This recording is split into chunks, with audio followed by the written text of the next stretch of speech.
What's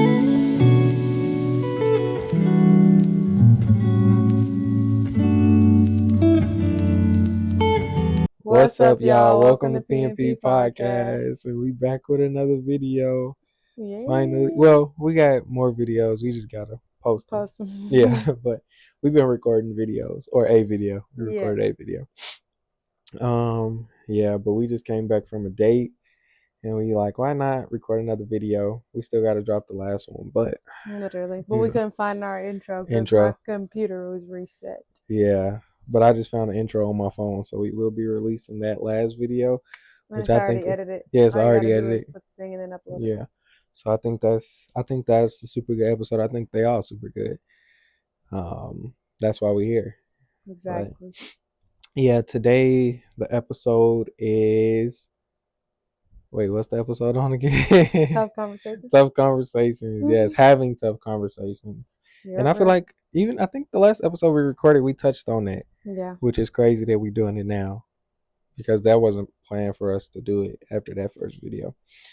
But yeah, I feel like this is something that we have been learning in our marriage. This is something that we have implemented in our marriage, and I think we have learned a lot and are learning a lot and seeing a difference in having tough conversations and since we've started having tough conversations. Right. So yeah, well, let's just get into it, I guess.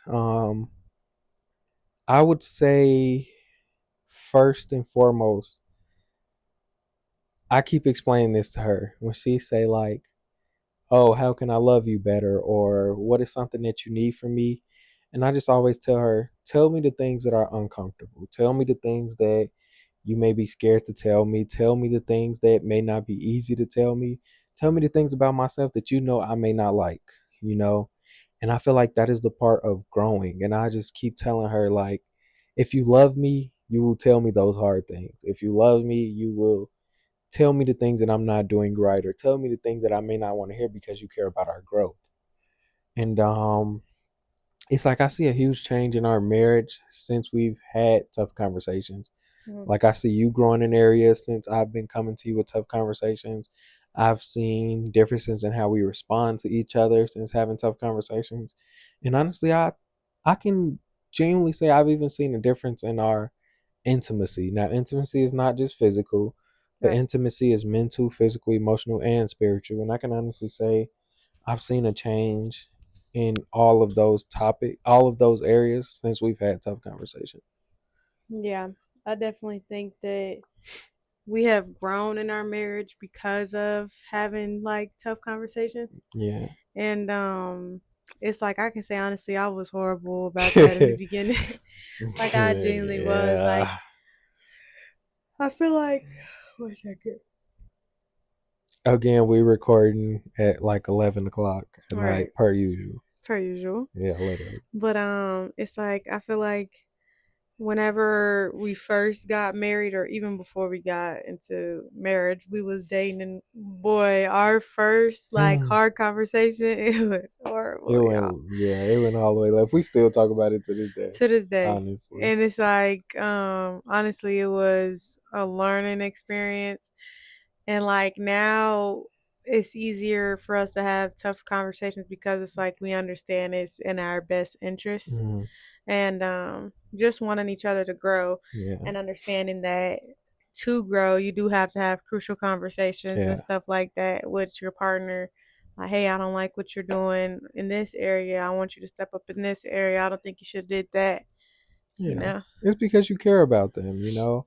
And another thing, I feel like we can make this a whole separate video because I feel like we could talk about that a lot too. Is Mm-hmm. responsibility. Mm-hmm. Having tough conversations comes with responsibility, and what I was just thinking about. It comes with responsibility, and it comes with reassurance. It's like it comes with responsibility for the person that you know is being talked to, and it comes with reassurance from the person who is doing the talking, because it's like you can tell somebody something about themselves or have a tough conversation isn't even always about telling somebody about themselves. It could be, oh, I know this person, I know the husband handles stuff this way, the wife handles it this way. I don't feel comfortable going to him or her about that because I know their point of view of it. So it'll be a tough conversation, but it needs to be had. So just it's like how you go to that person matters. Just like in a word, it says soft words are sweet to the soul and kind like honey. I mean, sweet like honey and kind to the soul. I don't want to butcher the word, Yeah. but yeah, I know if what you're y'all saying read though. y'all word, y'all know. Yeah. But yeah, it's just like having tough conversations. The most important thing is how you come to that person, Mhm. how you, because you set the tone. If Right. you're the one bringing up something that you know is tough, Mhm. you set the tone, and you can't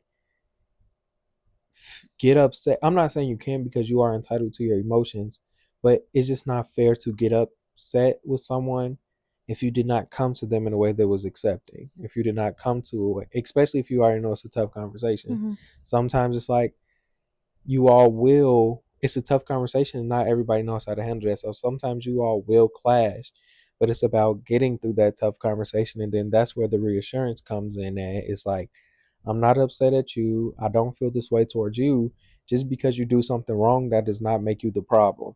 And I was just talking to my best friend Mike, and he gave me that, and I'm like, I'm taking that. Like, I'm really taking that. Just because you do something wrong does not make you wrong. Mhm. And that was good. So if you watching this, you already know I took that And what from does you. that mean? Just because you're wrong doesn't Just mean that you because you did did, something wrong. no, just because you did something wrong, that does not make you wrong. Mhm. So it's like, let's say, um, for instance, like, I don't really like shoes left around the house or whatever the case may be. Let's say you leave your shoes in the kitchen at the table. Just because I don't like that, that does not mean that you're wrong. Like, Mm. you could have forgot about them. Just because I say, hey, why you leave your shoes at the table? It's like you may have done the thing, but you aren't what you do. Just like, the word says. So you aren't what you do, you aren't what you say. Like, you are apart from that. So it's like Mm. just understanding you aren't what you do, or Not you, just yeah, separating. yeah. Just separating yourself from the problem. And I would definitely say I feel like we even had a challenge with that at the beginning of our relationship. Like, I feel like sometimes I would try to explain to you, like, I'm coming to you about this, and yes, you did it, but you aren't the problem. Right. Like how Jesus say, separate people from their sin. You don't hate them, you hate their sin. But just because they do something that is sin, that does not mean you hate them. You Mhm. hate the sin which that resides in them. Mhm. So kind of like that. Right. So And I think it's important when you're having like crucial conversations with your partner, the tone is everything everything, because it's everything. like one when you're coming to your partner about something that is difficult that you know is going to be difficult for them to digest, Hmm. it's like you have to understand that one, they may not take it good already because if we being honest, like correction is not easy for many people. Hmm. And it takes time to get okay with correction, which Yeah. it took time for me to be okay with correction. There's still times I'd be like, no, you know? Yeah. And it'd be like, I always tell my husband, like, it's times where he comes and corrects me, and people have to understand we're humans. When we get corrected, it's like in the moment, it may be like, nah, I don't do that. And you get defensive Yeah. because it's called pride. And, Uh-huh. it's like it puffs up during that time. And so it's like, oh no, this person is telling me about myself.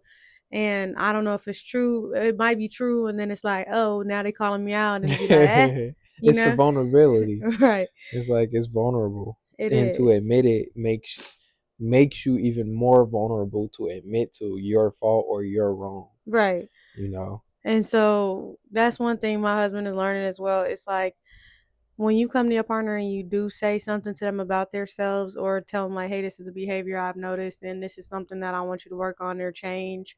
Um, it's like you have to be okay with your partner either taking it good or bad. Hmm. That's not to say that it's okay for somebody to take it bad every time, but Yeah.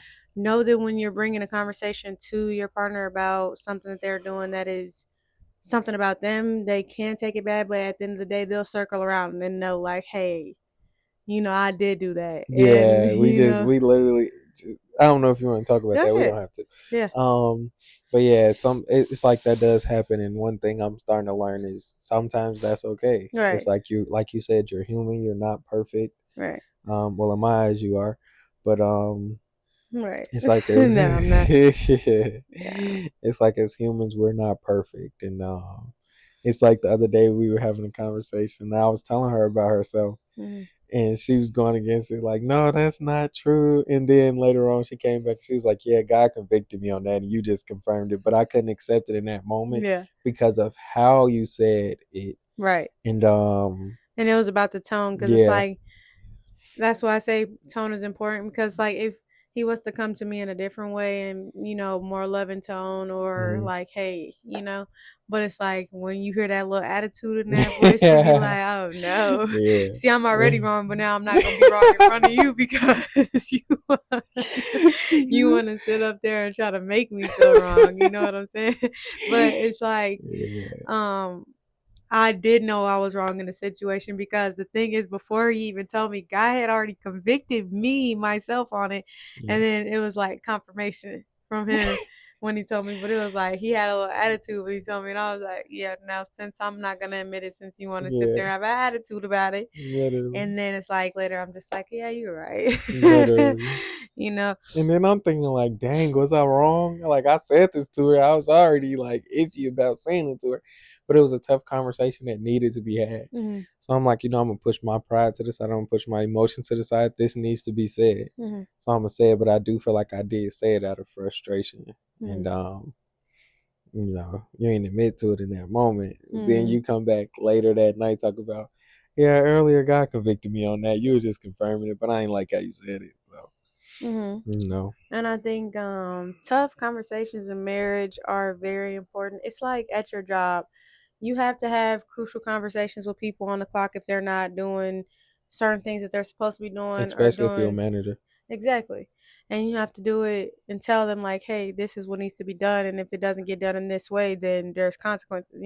Yeah, literally. Though it's not the same way in marriage. It's Mhm. like okay, I want you to grow. And I think a lot of people they get stuck in their ways, honestly, when Mhm. it comes to patterns, behaviors, because they sit there and be like, well, I've been this way for 20 plus years. I'm not going to change. Well, yeah, Yeah. you're not going to change because you keep saying you're not. Mhm. And one And you're thing accepting uh-huh, the bad behaviors that you do. right. So it's like, no, ain't no point in changing. This is me. Yeah, no, it's already too late. It's been this Yeah. many years. I'm already doing it. Yeah. But I think one thing we strive to always say is we be saying like, not yet. Yeah. Not And yet. we always tell each other Yeah. like not yet, I'm not this way, not yet, because Yeah. if it's in God's will for me to change and have that character, it's like okay, but if it's not, like I was explaining to my husband literally today at dinner, I was just telling him like there are some things that's in my personality that God has specifically made me for the Mhm. purpose he has created me for. So Yeah. it's like for somebody to try to change that, it's most likely not going to change if that's not God's will because God needs that part of me to be able to go do what he needs me to do.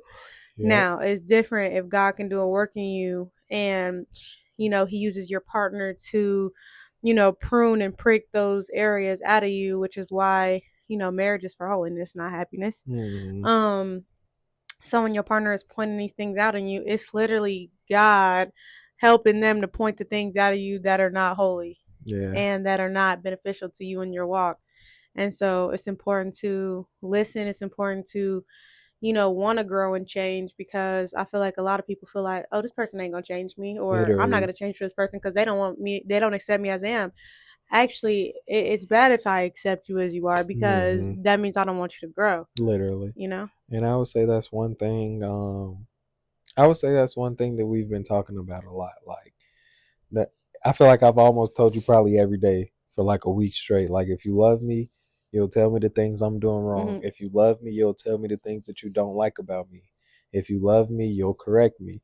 Because Right. like I genuinely feel like that is true love. Like Mm-hmm. not affirming me if I'm not the person you need me to be. Mm-hmm. Because then that only hinders our growth, it hinders our marriage, and it does not allow me to reach my full potential because I think I'm doing everything right and I'm not. Like the other day I told you, I'm like, you haven't told me anything bad about myself in like 2 weeks. Is everything all right? He said, well, I haven't seen you do anything. I'm like, nah, because I know I done did some stuff. I know I'm not perfect. Hmm. I need to know how I can grow because I love you. I care about our marriage and I don't want to be perfect. Right. And But my husband also has a problem with not thinking that there's something wrong with him. So there's yeah, genuinely because it's like I want to grow every 5 seconds. Something right. I'm not perfect. There's something wrong with me Right. sometimes. There's genuinely weeks where he don't do nothing and I'd be like, okay, you want me to tell you a problem I that don't is not believe there. that. You know what I'm saying? I don't believe I that. mean, I'm just try to find something now from now on. Nah, don't do You know what that. I'm saying? But it's like I definitely feel like there are some weeks where it's like, okay, there's no room for growth because I seen good in this Yeah, week. you So seem it's good. like next week it might be something you Yeah, gonna get on my nerves every five yeah, but seconds, you two know? weeks, I'm not hearing nothing about myself. I'm thinking like, Well, we didn't have the conversation because it was one week and then we had the conversation and I told you yeah, about the things that you can work on. yeah, So it's like, yeah, in a sense, it's like, okay, a week, cool. Then we had the conversation about things that you can work on. So yeah. it's like, um, especially with wanting to see him grow, it's like, yes, I'm gonna point those things out to him. Hmm. I definitely don't have a problem with telling him like, yeah, I didn't like that, and he Yeah, knows that. yeah, And yeah. It's for me. It's just like it's been too long. right. It's been a week and a half. She ain't tell me nothing. Yeah, so it just be like, honestly, I ask her every day, is this something I'm not doing for you? Like every single day I ask her, what more can I be doing for you? Or is there things that because it's like, I want to know because I want to grow. Mm-hmm. And when you know, you grow. See, because So he got all types of things to tell me yeah, every I week. do because it's like if you do Oh something, I'm going to tell you Lord. because I want to see you grow. And unfortunately, it just happened to be every day. No, I'm just playing. But yeah, I But yeah, think. it's like I tell Uh-huh. you about yourself when you do something because I want to see you grow. I don't want you to be complacent. Right. I don't want you to be satisfied with a person you're not meant to be. Right. So it's like if I don't like something, I'm gonna tell you because I don't want to allow the enemy room to traffic where I don't tell you something. Oh, remember last time she did that? Like, no, I'm going to tell you because like my mindset is if I inform you, I know you're working on it. If I tell you, my mind automatically goes, she knows now, so I know she's working on it. Mm-hmm. Or if I don't tell you and I keep seeing it happen, it's like she's just gonna keep doing this. Mm-hmm. No, I know that's not you. It's like if I tell you, I switch my mind from okay, it's happening again, but I know she's working on it Right. instead of just assuming you're not when Mm-hmm. you are. Right. So that's why I tell you every time you do something, or if it's like I feel the need that I feel away, and sometimes I go to God about it. Mm-hmm. Um, but if it's something that I feel is going to hinder our relationship, I'm going to tell you. Yeah, and I think it's important to inform your partner about Hmm. like the things that they're doing because one thing I couldn't stress to him enough, like when he used to always be telling me about things that he disliked, was Yeah, it's like, how do I know how to fix those things if you don't tell me? yeah, And so it's like I feel like a lot of resentment builds up in marriages when you walking around expecting something and you're not saying anything hmm, because it's like how do you expect me to even show up in this way or do this for yeah, you if you have not even expressed your expectations? And hmm, so I think it's very important to express your expectations in your yeah, marriage and express like the things that you need from your partner because it's not selfish to say, "Hey, I hmm, need this." It's not selfish to be like, "Oh, I didn't like the way this went this week," hmm, or it's just about growth. And I feel like in marriage, it's like I feel like that's where it kind of gets stagnant when hmm, growth stops happening because it's like, okay, what are we building towards? yeah, You're not changing, I'm not changing. What's going on? You hmm, know. So I yeah, think it's very important. yeah, and specifically women. I told you this. I'm gonna speak to the women on this one. He don't speak to the woman, and he not a woman. I'm not saying I am a woman. I said I'm speaking to the women. Mm-hmm. I get it's a it's a great fantasy or it's a great thing when your man does something for you without you having to say it. Though I feel like sometimes you have to say your needs. Like I get it. It's like my man know me. He anticipated my needs. It's good. I was just talking to her about this yesterday or Mm-hmm. the day before yesterday, and it's like I know it feels good for somebody to do something for you without you having to tell them. Though we're not mind readers, some things you'll have to say.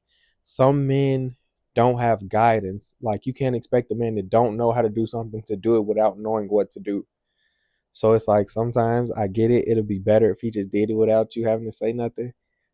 But sometimes you have to say something so he knows what to do. We aren't mind readers. Um, and sometimes we have stuff going on mentally where we can't anticipate a need. Not that we won't ever, but sometimes it's okay to tell us what you need. All right, action. Um, yeah, I definitely it is stop.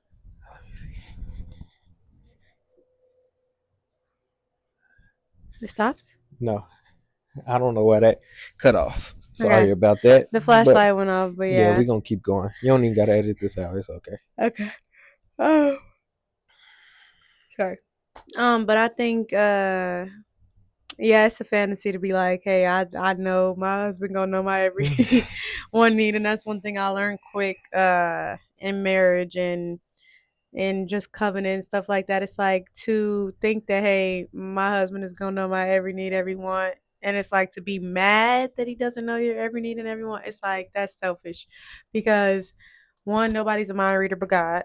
The only Yeah, person that can read your mind 24/7 is Jesus Christ, and it's unfair um to your husband to be like, "Oh, I'm frustrated because you didn't anticipate my needs," yeah, and it's like I feel like I had that bad in the beginning because like, dang, he should know I want this or da da da, but it's like, wait, it's in my head, it's in yeah, my brain. I didn't tell him, but yeah, yeah. But I would also say it's like sitting in God's presence and reading His Word.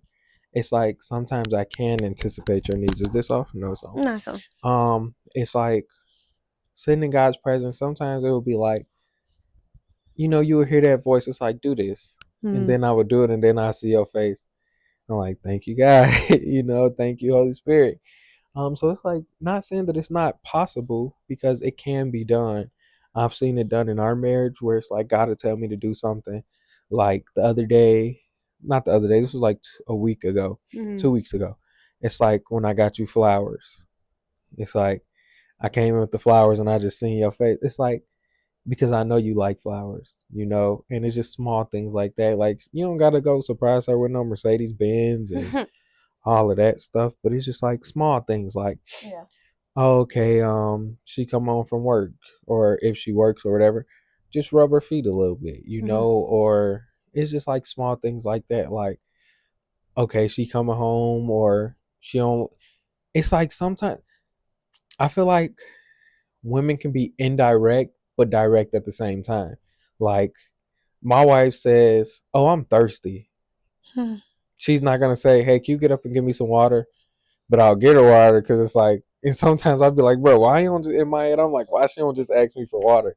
But then that's where the anticipating the need comes from. It's like, she's saying she's thirsty. She clearly not getting up and getting the water herself. So that's when you anticipate the need, because it's like small stuff like that too. Like, okay, she says she thirsty. She not moving. Clearly, she want me to get her some water or something to drink. So Yeah, yeah, and I think especially when it comes to like, oh, I thought it was off because it was the other way. But when it comes to like anticipating needs, it's like I feel like okay, like in the mornings what we do or at night is if we're brushing our teeth, yeah, we set out each other's things for each other, like our mouthwash setups and our toothpaste. It's like if hmm, I know he's finna come and shower, I'm gonna grab him a towel, stuff yeah. like that. Sometimes I don't throw it in the dryer because he taught me that. Yeah, hey, But so listen, this is when she first we first met. She got in the shower and I put her dry towel in the dryer because it was cold in Chicago, and she took that and ran with sure it. did, because Took- men deserve to be pampered too, just yeah, like women. So my husband sure could get a hot towel and foot rubs and back yeah, rubs just like he do for me. It's just like I feel like definitely men need to be taken care of, and I feel like a lot of time the focus is mainly on the wife, especially even just seeing how much people go out for Mother's Day, and then it's like on Father's Day, it's like, yeah, you know. literally. But it's like I definitely believe that husbands should be celebrated just as much as women, and Mm. that's because men have a hard job. And I Yeah. tell my husband this all the time, like, I wouldn't know how to be a man. That's why God did not make me that, Literally. because it's like they have a heavier burden to carry with dying to themselves and laying down their lives. It says, husband, die for your wives, Yeah, literally. and to take up your cross as Jesus did for the church, like with loving your wife and dying. And some, wives were called to submit, respect. And it's not that we're not equal, but he does hold higher, as God holds him higher, because he called man first, not woman. Mm. So in that sense, it's like, yeah, I definitely be anticipating my husband's needs. Yeah. I definitely think I could do a lot more and work You on. can always do more, Yeah, but don't focus on more because there's always going to be more to do. right, right. But Mhm. different circumstances, different things. Yeah. Um, but yeah, I definitely think that marriage is a beautiful thing when y'all start sacrificing, like, for each other, like changing for each other. Okay, I'm gonna try to out love my partner. I'm gonna try to out sacrifice my partner. I'm gonna Hmm. try to outgive my partner. Like, and that's when marriage becomes great, because it's like we're both trying to, outserve Yeah. one another. Hmm. Okay, so I have a question for you. Mm. Like, because I know they can't ask us questions, or they can, but not for Whew. this specific Yeah, my video. legs are starting to hurt that way. Whew. um, what I would say is, what made it easier for you to have tough conversations? Because that's Mm. not an easy thing if you didn't grow up that way, or because some people just have it naturally because they've had it all their lives.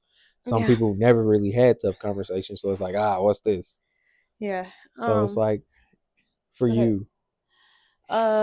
For me personally, I definitely had the hardest time with taking accountability and having tough conversations. And if y'all seen half the conversations we had, y'all be like, "Oh Lord," like y'all would be like, "Dang, she don't take accountability for nothing." Yeah, she do And now though. You do yeah, now. We just talked about that at dinner. Like, she becoming yeah, a lot better at taking yeah. accountability. So I definitely want to clap a round of applause for literally. myself, because honestly, I didn't grow up with that. Yeah. Like, I've never seen accountability. I've never witnessed accountability, and it's hard to take accountability if you've never seen that for the years of growing up. And then on Mm. top of that, when I was living in the world, I didn't feel the need to take Literally accountability at in all. relationships, because it's like, Yeah. okay, I'm in the world, I'm do what I want to do, and if it's my way or the highway, goodbye. Yeah. And so it's like getting married, it definitely humbled me.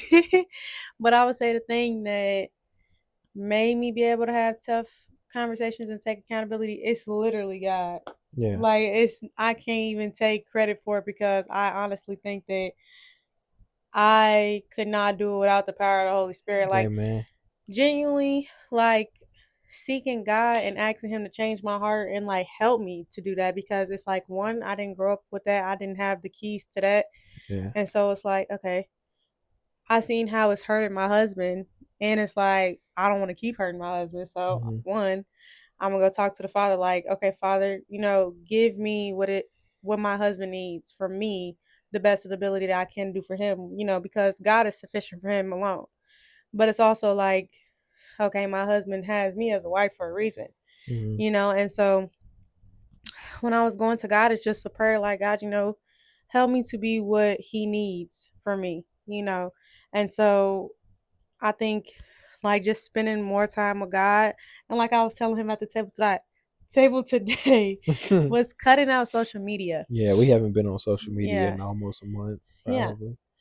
It's like cutting out social media, spending more time with God, sending his presence, thinking about holy things and heavenly things. It's like it honestly has been transforming me and my character. Yeah. Like, it really has. And I see it showing up in my everyday life, like things I don't handle the same. And Hmm. it's like that's what genuinely made me be able to take like accountability and stuff like that. I don't take like the recognition on it, because I know me myself, I'm not a good person. And And that that's what the good news is for. exactly. It's like I'm not a good person, and the days I don't get in my word, the days I don't speak to God, it's like it shows Yeah. because it's like I don't have as much patience. I'm not gonna be as loving. I'm not gonna be all these things because my fruit is low because I did not get my daily bread. Hmm. And so yeah, And I would okay. say that's the important thing for husbands. It's like you are the head. Mhm. Like I can't stress that enough to husbands. You are the head. Mm. If you do not like how your marriage is going, what are you doing? How are you acting? How are you? Because it's like your relationship with Jesus Christ is going to show in your relationship with your wife.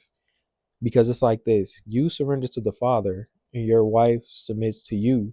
But if you're not submitting to the Father, how do you expect your wife to submit to you? It's like you hold the strength. If you aren't praying and covering your wife, if you're not praying for her, casting out these things in her, it's like, how do you expect her to be protected when you don't protect her? When you don't Mhm. protect her spiritually? Because it's like, yeah, you can fight any dude for her, but it's like if she's being tormented spiritually, how do you expect her to be the wife you need her to be?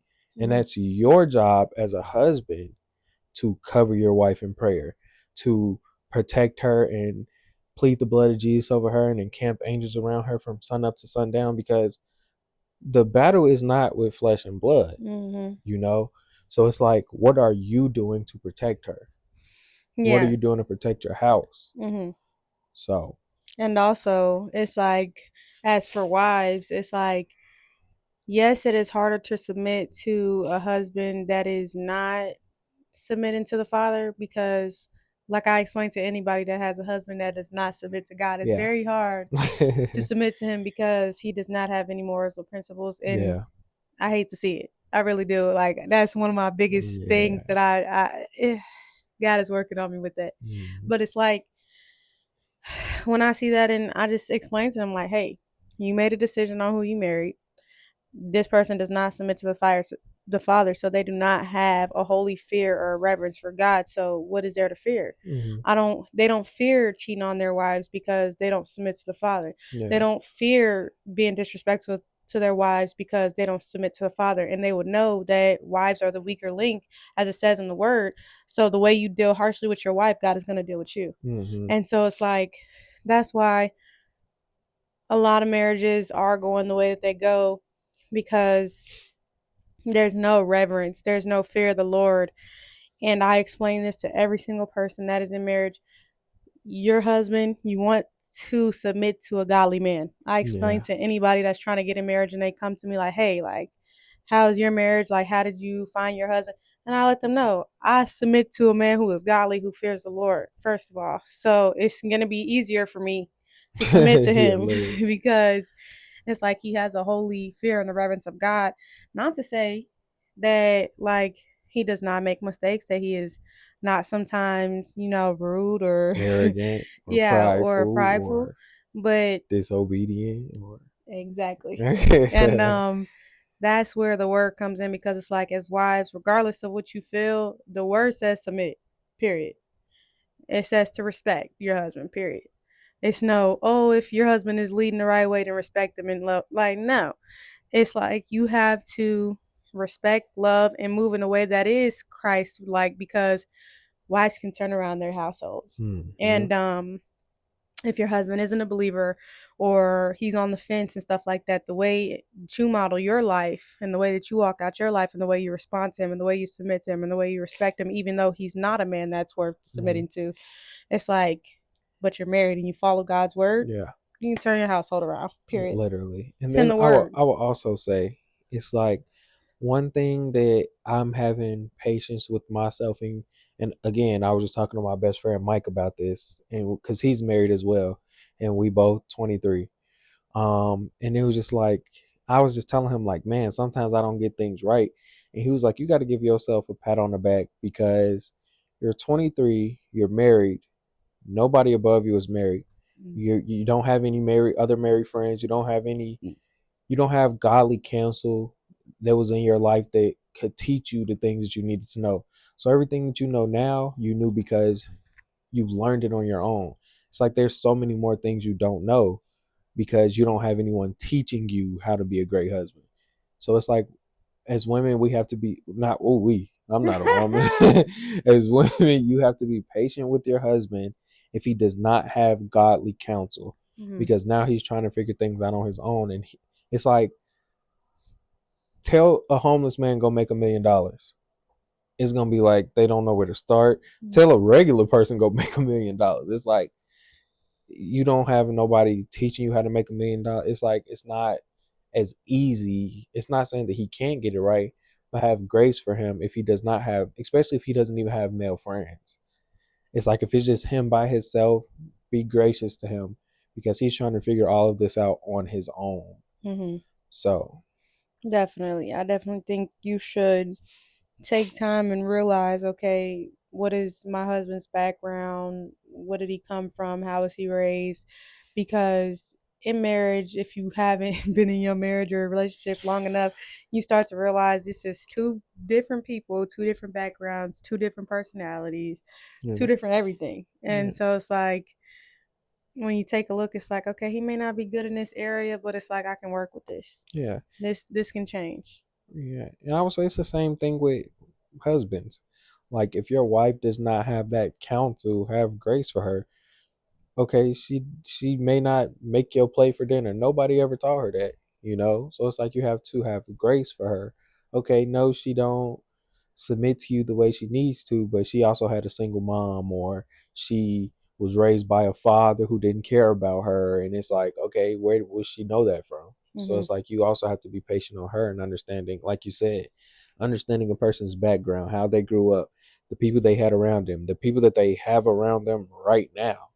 It's like you have to have grace if they don't have this stuff to learn. Not saying people can't learn on their own, because I feel like everything I know now I learned on my own. I prayed about it. God has given me the strength to persevere and endure through certain things so that I can be where I'm at now. It's like, and then it's like I went to school for psychology. Hmm. So I feel like psychology even taught me a lot about how people think, how they act, why they respond the way they do. It's like that gave me a lot of a lot of ground to stand on, you know. So Yeah. And it's okay not to know things together and not have it all figured out. And that's where breaking generational curses come in yeah, because we're not going to repeat the same things that our mothers and our fathers did, or, aunts, uncles, past that. Like, no, we're not going to continue that. yeah, And it's like that's where we break the curse. And to be a generational breaker, it's like it is going to be 10 times harder for you to come out on the other side, just because it's like you're breaking those chains off your yeah, family, and the devil comes to kill, steal, and destroy. So he does not want you to be free. So hmm, it's like it's a war. yeah. I mean, Yeah. you just got to think about it like everybody in the Bible. Before they reigned, they went through a tough season. David, Hmm. Saul, it's like Paul, like anybody that you could think about in the Bible, Matthew. Hmm. It's like all of those people before they became what they came, they had to go through hardship, Right. you know. You So got Noah, who for Noah, 120 you years know, was building the ark, and you got people who came and his family doubted him, yeah, his wife doubted him, everybody literally doubted it. And Jacob. it's, It was yeah. like all of these people in the Bible, they all went through hardship before Hmm. getting to where they needed to go. Even Moses thought he was perfect, but Hmm. it's like he He still was had to leading go. them Israelites, and he Yeah, was like, it's like he Lord, help thought me. Moses thought he was everything Hmm. and some. But it's like when Pharaoh kept hardening his heart, it's like that was hardship for him. It's like, God, you telling me to go tell him this stuff, and then it's And then like he felt as he if he wasn't right, eloquent yeah, in he speech as well. exactly. So, So it's like everybody goes through hardship. Even the people that we look up to go through hardship. I know social media may make people's lives look perfect. That's why I don't like social media. I literally, feel like people front these so little much, 1 minute clips acting like your and life is every this and that. yeah. But the hardest part is people actually follow it and people allow it because they think the grass is greener. They think it was just overnight kind of thing, and Hmm. people you don't know who a person truly is until you know who they truly are. So you get up and see the fruit. And this is one Exactly. thing I explain to my husband every time. Yeah. I don't care who you are. I don't care Hmm. what you do. I don't care how many followers you got. If I cannot get to know you or see the fruit, you won't be around me, my family, or nothing. At all. Don't care. Like my husband knows for a fact, I tell him all the time, no, I need to see the fruit. I don't want to allow you into my home Yeah. until we spend a couple, months together Hmm. and I see the fruit and what you talk about. Yeah. You know, because it's like you're a protector of your home, and it's whether you're the wife or the husband. It's like especially if you're finna bring kids into the world. It's like I explained to my husband, it's one thing for us to be us, right? But it says that kids are like arrows in the hands of a warrior. So I heard Philip Anthony use this analogy. Where do you keep arrows? You keep them in the back in a safe place, right? And so you're creating an environment for a safe place for your kids. So if I don't see no fruit and I don't know who you are, if I know you got this type of past, it's like I don't know. Like you can't be Oh around my no. kid. You cannot. Oh You cannot be no. around me if you do not have fruit. You cannot be around my husband if you don't have fruit because on this walk it says have no fellowship with darkness. Mm. And what do we have to do with darkness if Yeah. we're the light? Yeah. And not to say that you cannot help those people or evangelize and give the gospel to them, Mm. but to have intimacy with them and allow them into your family, your life, you want Yeah. people that have fruit and who have godly counsel. Yeah. Like I would say, even now, I feel like I still have worldly people in my life, Mm-hmm. but it's like they don't have access to certain areas of my life. It's like I'm Exactly. not calling those people to talk Vent about to my them. vent to them, or I'm not calling those people to help them solve my problems. It's like there's a boundary Right. still. So it's like you don't just cut them off because they're still people, and it's not them that you dislike, but the sin. So it's like I still be in contact with those people. Like even when I'm out on a normal day, I can see somebody smoking and drinking and still talk to them. Mm-hmm. I'm not bigger. I'm not bigger than the program. Exactly. So And everybody is made in the image of God. So I yeah, don't want y'all to think that that's what I'm saying, but um we love all people and everybody is made in the image of God. They all have value. But when it comes to letting people into your life and intimacy, you have to make sure that they yeah, you have fruit. have You to have have to make boundaries. sure that you have godly counsel and that, you know, with trying to let people into your life and be around you all the time, you pick up on other people's fruit. Yeah, Period. yeah. It's like we literally heard Preston saying on his podcast that the way that he learned how to be a real godly husband was being around Around godly godly men. husbands. Yeah, And it's like if he was around a whole bunch of worldly men who don't care for their wives and I just treat my wife however, it's just like you pick literally. up on that stuff. No Yeah, matter what, the people you spend the most time with, you start to become like. yeah. Like we were just having a conversation at the table. Like Exactly. I'm never a person to talk over people, but Hmm. we was having a conversation with people that talk over people, and it was And funny he started because to do I it. caught myself trying to talk over them, and then she instantly saw me. I snapped back to reality, and I just shut up. I'm what the heck am I doing? Yeah, he shut up and he didn't Like even finish the that's not. conversation. I was I like, didn't what even finish. happened? I didn't even say what I had to say because it's like I don't do this. This is not me. Right. But it's like I was around people who are like that, so I'm like I'm trying to talk over them because they trying to talk over everybody else. It's like I caught myself so quick. I'm like, this is not me. No, I'm not Literally. doing this. Let me not, um, form to these patterns. No. Exactly. Yeah, Because it's like I can call my worldly friends and be like, hey, my husband did this today. And I'm like, girl, just leave him. literally. You know what I mean? And it's like, one, I don't believe in sharing anything that goes on in your marriage, regardless, because like it's Yeah, between you, not you and the whole world. But I'm just giving examples. Or if I call my godly friend and it's like, hey, this happened. It's like, okay, girl, well, you need to submit. yeah, literally. So it's like you have to have those type of people in your life that can, like, I feel like me too, I'm that barrier for my family. Mm. It's like my family that is not saved yet. It's like I do give them godly advice, whether they want it or not, because it's like, this is the way you should be doing things. And I think, Yeah, yeah, yeah. yeah. Well, I don't have anything else. And I don't have anything else. Don't start. She do this every outro. We not doing this. Doing Not what? today. You know exactly what I'm What am talking I doing? about. Well, I'm not getting into Yeah, y'all. that. You crazy, bro. So Yeah, okay, so basically, this is the end of this video. Like, we comment, didn't say subscribe. we didn't. Well, she just said it, but make sure you like, comment, subscribe, and if you got to the end of the video, share it. Um, I know right now it's like we may not have that many people watching, but if you got something out of it, somebody else can also get something out of it. And God gonna bless it. God gonna bless yeah, I'm definitely I it. touch and agree with that, and I definitely believe that you got to start somewhere. So I don't really too much care about viewers or Yep. subscribers. It's like that's cool and stuff, but the main thing is I would rather have 5 loyal viewers and subscribers than a million viewers that don't care, don't entertain, don't watch, not learning from it, not trying to grow. It's like Mm-hmm. this is a family, this is a community that we're trying to grow. Exactly.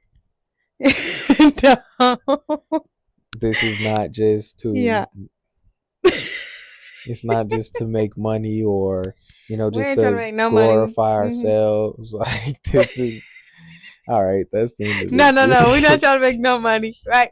And it's like, yeah, we just want y'all to listen to truth, And if you Yeah. like truth, you listen and you send it to people. And stop looking at me like that. No, I'm just listening. Oh, I'm you listen? attentively Oh, listening. okay. You'll like comment, subscribe. You said that already. I'm playing y'all, but yeah, All right. Bye, guys.